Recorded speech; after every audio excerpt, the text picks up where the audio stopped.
aga today. It's his Halloween party event at school today. Late hindi ko matapos kasi hindi ko naman minamadali mga sis. Kulang kasi yung una kong in-order pero ito lang siya, di ba? Pinakita ko sa inyo. Again, I'll be putting it sa Shopee. So, gawin ko muna yung mga iba pa. Ano, nakagari na yung ano? Para ate, nakapasok yung thumb. Kasi may butas eh, para nakastretch yung ano. Kasya ba? Ayan. Nagawapit. Nagawapit. Okay. And then yung driver, ano? Si Captain America? Baba. Mika! Meka! America! Ano hinahanap mo, Alexei?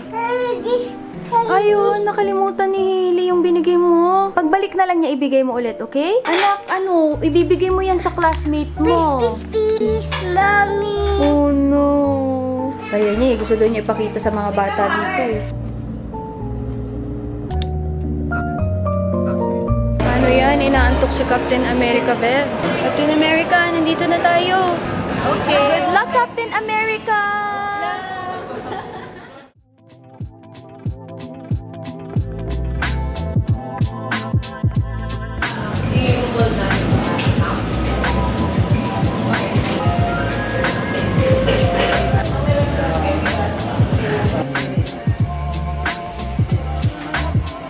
Pajamas 4X. 90 or 100 na sa'yo.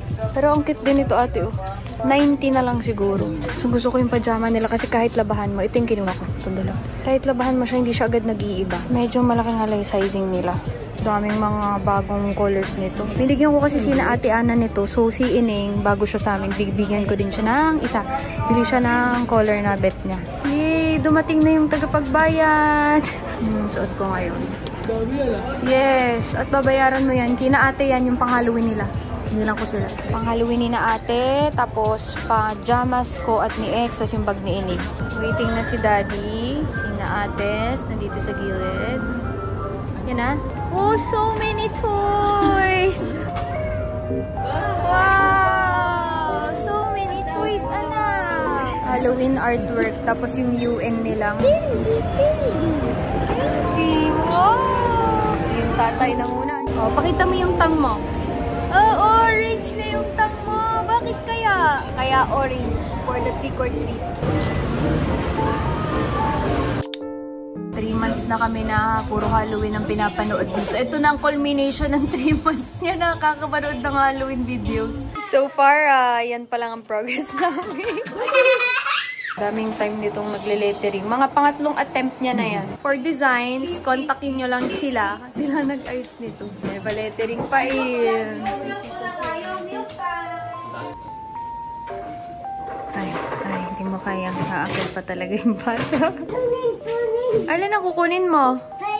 Spider, wag anak, wag. Baka mahulog. Kailangan mo lang anak idiin doon sa mismong palette. Idiin mo siya anak dyan. Diin mo. Yan. Diin mo pa. See, mas maraming lumalabas pagka idinidiin. So, very early.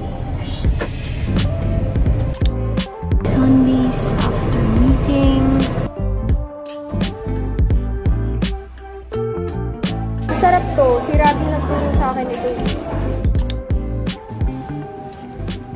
Nasaan na yung Captain America? Iba-iba kasi walang yung pamilya. Walang ka-theme-theme. For now, pirate naman si Alexei. Gusto talaga niya witch. Kaso witch sina ate. Yun daw ang gusto nila anak. No. No, sino magsusuot ng witch? Baby. Si baby? Nasaan na yung mo? Kutsilyo mo? A little nonsense. Yeah, That's what I need. Now if you wanna get the best of me, that's for sure. Funny how you had the best of love. I don't know if I'm making it. I don't know. Not like I care. All I know is I'm not this scared.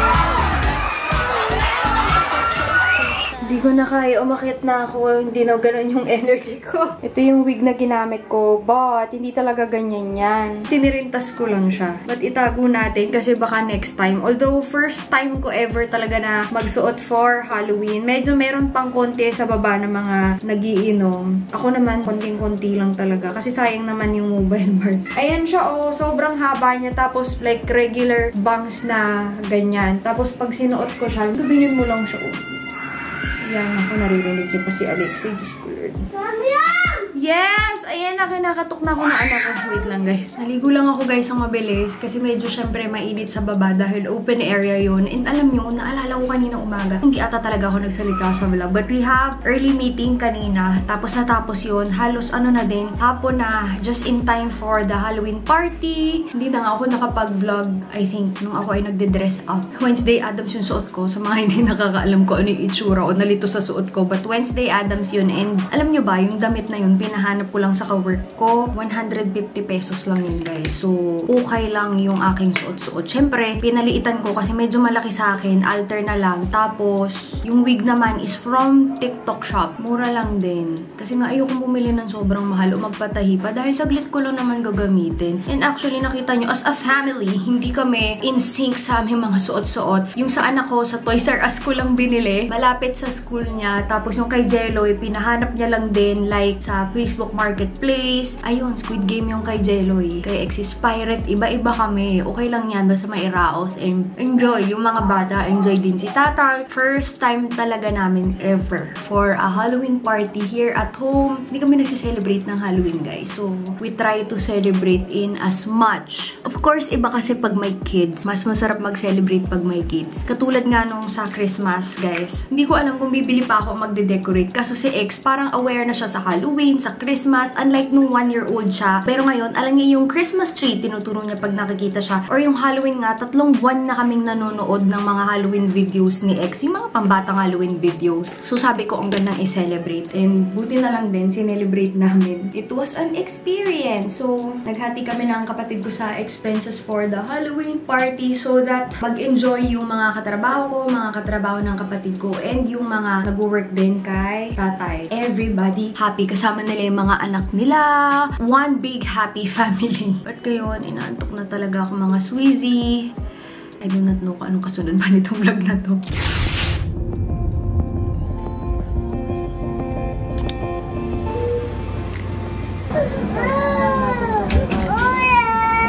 Yes, almost done. Almost done. Tsura nang may sakit. So, bigla na agad. Okay, okay. Diyan na lang po. Dito ayos. Ayos dito. Diba dito, tiwa? Titira ka dito. Titira ka dito? Pasok lang namin. Feeling niya nag-overnight daw siya. Mami, dito, mami. Okay po. Sige, tatabihan ka po ni Mami. Tas nood tayo ng skeletons. Later. Opo, mamaya. This one's those. Kanina pa yung aming Jollibee. Lumamig na, Diyos ko. Si Alexei ay nandun lang. Kanyang daddy ay nasa CR. Tulog na. Dito ako. Si daddy. Ayun. Si Ate Hana, ayun. Ayaw daw niya ng food niya. Ayaw mo niyan?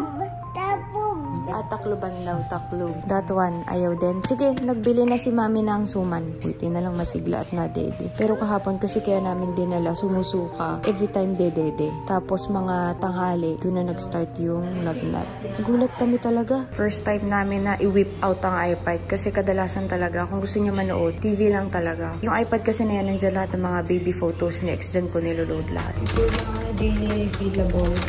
Sanay na ako kasi pag si tatay ginadala or chemo. Parang this year, 3 beses yung pinasok sa ospital. Tapos, every month, yung chemo niya. Pero outpatient yun. Yung pupunta lang kami para i-administer, tapos uwi ako. Lagi may refillables na kape, coffee mate, tea, sugar, creamer. Pero kagabi, katabi ko si X. So, sobrang pagod niya. Alas 2 na 1:30 na kami nakaakyat. Hindi niya nagalaw yung dede niya. Usually si X, 3 hanggang 5 ganitong kalaking dede sa gabi. Ganon siya kalakas dumede. Sa sobrang pagod niya sa ER, iyak siya na iyak every time may makikita siya na nurse, yung ganyan, or nursing aide. So, from 2 a.m. to mga 7, wala siyang dede. 7 na siya dumede, tapos nakakalahati naman. So, una lumabas yung x-ray, kasi ang daming request sa kanya eh. X-ray, blood test, of course yung sa respiratory panel ba yung tawag doon, gumachi-check kung anong virus meron siya. Nandun yung COVID-19, pero hindi lang COVID-19, for influenza din, for common colds. Nakita is parang starting pneumonia. Sobrang liit pa lang. So, akala namin all this time pneumonia lang. After mga 3 hours, lumabas yung sa swab test, may influenza siya. Doon siya nag-positive sa dalawa na yun. Ito yung una lumabas. Consider right lower lung pneumonia. Pero ang sabi ni Doc is, clear breaths pa. Starting pa lang siya. Ganito yung itsura ng test, guys. And you'll be able to see kasama yung COVID-19 dyan. Pero may COV-7, COV-10, maraming klase ng virus. And dito siya nag-positive. Ayan o. Rhinovirus, this is yung common colds. And as well as yung influenza A. Hindi ko matandaan kung ano influenza yung kay Jeloy noon eh. Ang lala ng itsura ko. Yun yung rason daw kung bakit matamlay si X. Interested naman siyang kumain. Maganda doon is okay siya sa kain. Pag kumakain siya ng konti, ng solids, okay. Pero pag dumidede na siya after few minutes, projectile talaga yung ano niya, suka niya. So, doon ako natakot kasi syempre ang number 1 sustenance ng bata ay gatas. Si X yun yung nakakatakot kasi baka ma-dehydrate. And pinainom ko agad ng Pedialyte. Pedialyte kasi is electrolyte drink yun, guys. Hindi kailangan ng reseta. First aid din yun, mga CZ. Bali, diba nag-Halloween party kami? Akala namin napagod lang sa Halloween party. Nakatulog na kami mga 12:30 AM. Tapos, 3 AM nagsusuka na siya. So, akala namin pagod. Hanggat sa hinayaan namin hanggang tanghali. Kasi humingi naman siya ng dede, tapos kumain pa siya ng pandesal. Mga 2 PM, nag-start na siyang magkaroon ng sinat. Sa iba, hindi pa nila agad dadalhin yun kasi usually, di naman agad na first day na dadalhin mo. Pero alam ko may kakaiba lang din. And si Jeloy din na nag-insist na dalahin namin. First time ever pala ma-hospitalize ni X na ganito after niya pinanganak. Kadalasan sa bahay lang, paggamot lang sa allergy or ubo-sipon. Ang lagnat lang niya is pagka, ate Ana, nagbabaksin, no? Pero bihira pa nga yun. Bibihira. Sobrang matibay itong si X. So kahit few hours pa lang yung lagnat, dinala na namin siya dito sa St. Luke's. And alam nyo ba guys, OMG, 11 hours kami sa ER. Tapos yung mga katabi din ni X, Ate Ana, di ba pinupunasan yung mga bata? May batsa sila, tapos pinupunasan. Si X naman, hindi pa naman ganung level na need punasan. Pag nagpaparacetamol, bumababa. After a few hours, pansin mo Ate Ana, lumalaban, di ba? Bumabalik. Yun na napansin kong isa sa pareho nila ni Jeloy, na nagka-influenza si Jeloy. Pag nag-bio-flu, bababa. Pero after a few hours, tataas ulit. Pwede naman din i-treat talaga sa bahay. Kasi si Jeloy no, nasa Japan sa hotel lang kami noon. Tapos nag-hydrate lang. Tapos may binigay sa kanya na gamot, Tamiflu, Oseltamivir. And then, saka kami inakit sa kwarto mga 1:30. Pinakamatagal ko na yun sa ER ever. Hindi ka naman pwede magalit kasi lahat din naman doon naghihintay ng kwarto. Naawa na ako kay X. Alam mo yung 2 beses na siyang attempt tumulog ka. So, hindi talaga carry doon sa ER kasi every time naririnig niya may umiiyak, natatakot siya. Pinatayo namin para hindi naman nanghina yung persons. Nag-noodles na kami, matatanda. But favorite ni X, binibili ko lang to sa Grab. Suman na maliliit. Tapos ito is hinataan. Painit ng tubig. Yung kay X, hindi pa rin niya nagagalaw. Tatakot siya every time may dadating na nurse. Okay naman yung pag nag-nebulize sa bahay. Tapos pinadala namin yung pang-nebulize niya na tahimik. Okay, hawak si Ate Ana. Yung kay Daddy. Struggle is wag maipit yung swero. Daming dinadala. Pati bag, naiwan. Ano pang naiwan ni Daddy? Yung earphones naiwan din. Tsaka ano pa? Babalik kasi si Daddy. Tubig. Oo nga naman. Babalik si Daddy. Kaya kaya iniwan niya yan. Sundo niya lang si Mami and Daddy Lo sa baba. Pati yung mga order natin.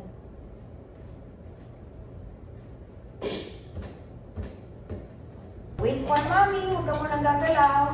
Mahirap kasi itulak nitong pool. Medyo yung gulo. Naiinip ka na? 1, 2, Yay! Tapos pagdating ni Mami La, Sabihin mo, hi, Mami La and Daddy Lo. Opo, magdi-deliver lang ang kuya. Which one do you like? Naku, may sipon. Corn? Yes. Yakult? Okay. Punasan muna kita ng sipon, anak. Lagi namin dala yung reusable straw ni X. Bilis na ubos eh. All done! Good job, Alexei. Bawal nga matamis yung sa lalamunan para kayo dyan. So, tapos ko lang maligo, kakaalis lang ni na Mamila, and the baby is here. Ngayong araw na to, ang pinakapansin namin is mas masipon na siya. Kasi kahapon di naman siya ganitong karaming sipon. Ngayon, sobrang daming sipon, and nakadalawang dose na siya ng oseltamivir or Tamiflu if I'm not mistaken. Para lang siyang tinutunaw sa tubig. Tapos twice a day. Tapos nakaswero siya. Nagkaroon siya ng lagnat kaninang 11 AM kasi nawala na nung gabi. Tapos mga 2 meron. Tapos nawala ng mga 4, 5 meron ulit. Nawala ng mga 6. Ngayong mga magte-10 meron na naman. Parang nilalabanan ng katawan mo, nawawala yung lagnat. But then, bumabalik siya. As compared yesterday, ito yung kataasan ng lagnat. Umabot ng 39.2, nagre-range from 37, feverish to 39.2.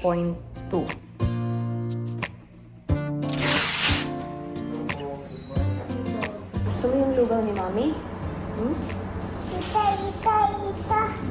Kay plate. Play tayo nga. Okay. I think they got the note already. Ngayon mukha ng pambata yung food ni Alexei. Also, yan ang another delivery other than food. Isang gummy sa umaga and isa sa gabi. Yummy! Akala namin pwede na umuwi today kung 24 hours walang lagnat, kaso bigla siya nagkalagnat kagabi. Overnight na naman tayo, anak. Overnight! Baba kami mamaya ni Jelly. Kakain kami, tapos take out si Ate Ana. Pero alam niyo, ang daming option. Usually, mag-grab na lang kami. Pero try namin yung mga cooked meal sa baba. So, ito yung gamot, oseltamivir or Tamiflu, twice a day. Every 12 hours yung inom. And aside from this one, of course, paracetamol. Yung huli niyang temperature ngayon is 37.7. So, feverish, kailangan daw 37.8 bago bigyan ng paracetamol. So, hindi siya pinabigyan ngayon. And then, decongestant, Nasatap. Pwede rin dyan na Dysodrin. Every now and then, salbutamol, Ventolin. Ito yung sa nebulizer niya. Yan ang mga gamot na binigay sa amin. But this one is the most important because ito yung Tamiflu for the influenza A. Madali lang tong i-prepare.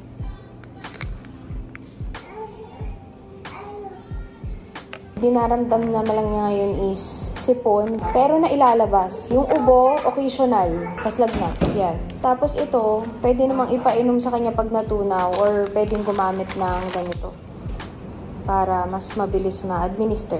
Yung nakwento ko sa kanila, Jeloy, yung nangyari sa'yo sa Japan, yung influenza. As in, ganyan-ganyan. Tapos medj lang nakakapanibago at nakaka-worry kasi ang karakteristik ng lagnat is mataas. Tapos nawawala, pero babalik agad after 1 to 2 hours, maximum 3 hours.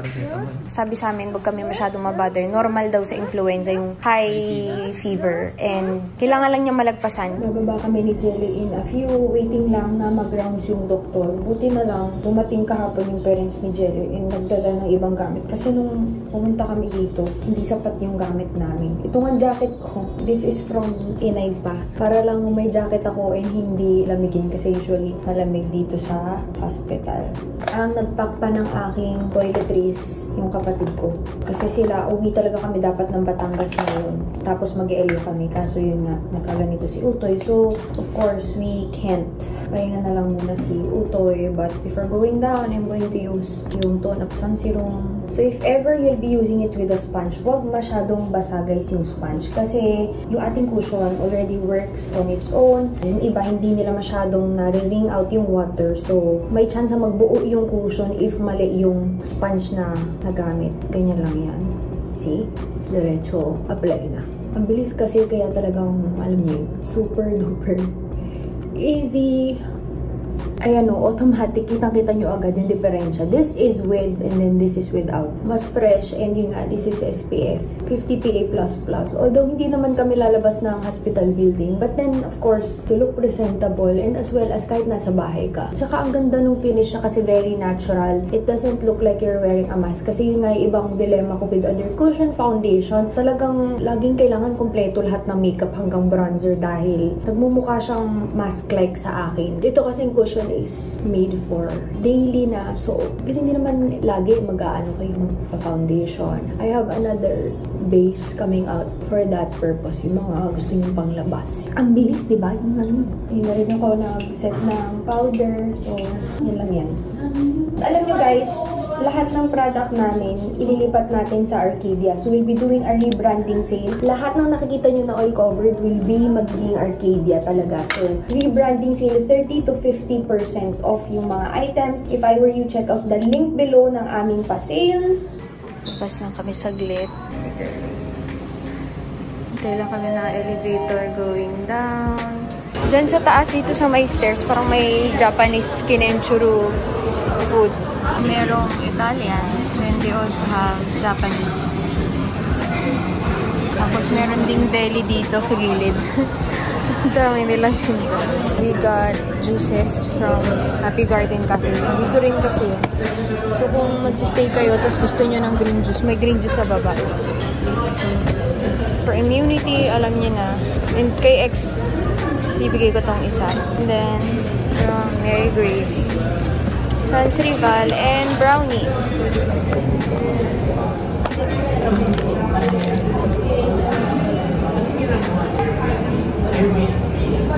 Pinapa-pasta. No fever. Edit lang ako, pero hindi ko pala ma-edit yung iba dahil naiwan ko yung mga SD card. Anyway, maaga nakatulog si X ngayon, mga 9, tulog na siya. Hopefully, please, sana Lord talaga wala na para tomorrow, 24 hours, no fever, we can go home. Kung meron pa rin fever, I'll try to ask, since active naman, dumidede kumakain, I'll try to ask if we can go home, manage sa bahay. Kasi ang number 1 priority here is not actually yung gamot sa flu, kasi you can take it at home. Ang number 1 priority when it comes to kids and people na my age is talagang hydration. Nakaswero si X dito kaya ako kampante. Kumain o hindi siya madidehydrate. So, mas masigla na siya ngayon. Malikot na actually. Nag-iikot-ikot dito. Kahit si mga sis. First night ako, second night si Jello, and then ngayon si Ate Ana. Ano na siya.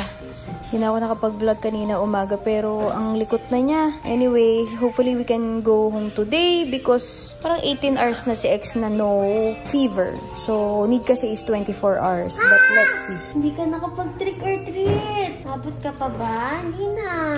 Tagay, tagay. Kinukuha lang niya yung sasakyan sa valley, anak ko. Going home.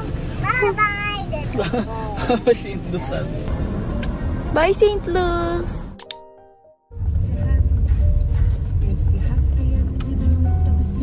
Tagad siya sa laruan niya eh. Ka-helmet pa siya yung sa Squid Game ng daddy niya eh. Parang hindi nagkasakit eh. Ang ganda anak ng helmet mo. Toot.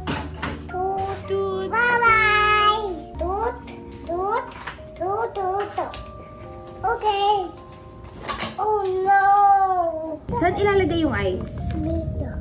Okay, so this one is the left eye. Good job, Alexi. Oh, the other one, saan ilalagay yung isang mata? Good job! How about brows?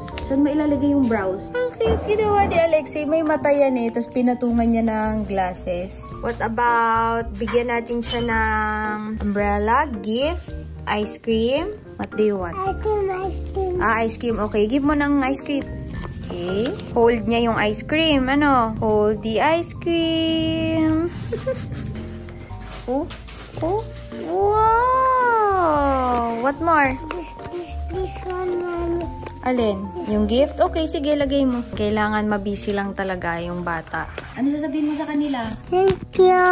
Thank you for watching. Siya nagbibideo niya. Video mo si Mami. Hi! Hi, guys! You came along.